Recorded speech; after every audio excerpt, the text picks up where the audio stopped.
तो परमेश्वर स्वयं कहते हैं कि गुरु को मानुष नहीं जानना चाहिए, फिर आपकी इतनी ही भावना बनी रहेगी।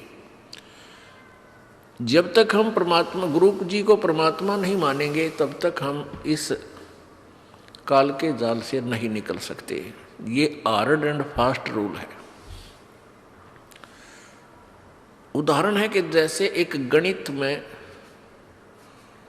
ऋण का एक प्रश्न होता है, उसमें मूलधन ज्ञात करना होता है।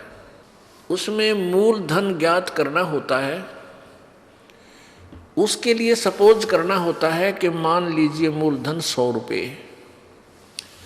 वो मूलधन 100 रुपये सपोज करना पड़ता है, मानना पड़ता है।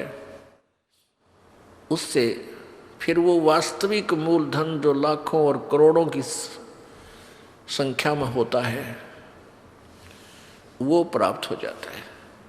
मूलधन 100 रुपये मानकर हम उस वास्तविक ओरिजिनल मूलधन को प्राप्त कर सकते हैं, अर्थात अपनी प्रॉब्लम सोल्व कर सकते हैं, प्रश्न हल कर सकते हैं।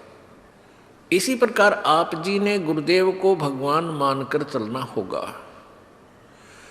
क्योंकि जैसा भी आप यहाँ रिहर्सल कर रहे हो, जैसा भी व्यवहार, जैसी भी सोच आपकी इस दास के प्रति है, वो आपकी सोच आखिरी तक बनी रहेगी। जब आप संसार त्याग कर जाओगे, आगे परमात्मा त्रिकुटी के ऊपर आपको इस दास के रूप में मिलेगा और वहाँ वो परमात्मा आपकी सद्भावना, आपका शिष्टाचार, आपके अंदर के विचार कि आप कैसी भावना इस दास के प्रति रखते हो, तो वहाँ आपके हृदय की अंतर्यामी परमात्मा वहाँ आपकी फिर परीक्षा होती है, लेगा।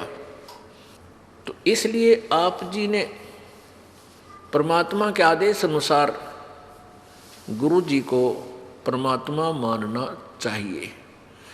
गुरु परमात्मा नहीं है, लेकिन आप जी ने उनको भगवान मानना पड़ेगा यदि ये प्रश्न हल करना है तो, नहीं तो हो ही नहीं सकता। ये नियम है।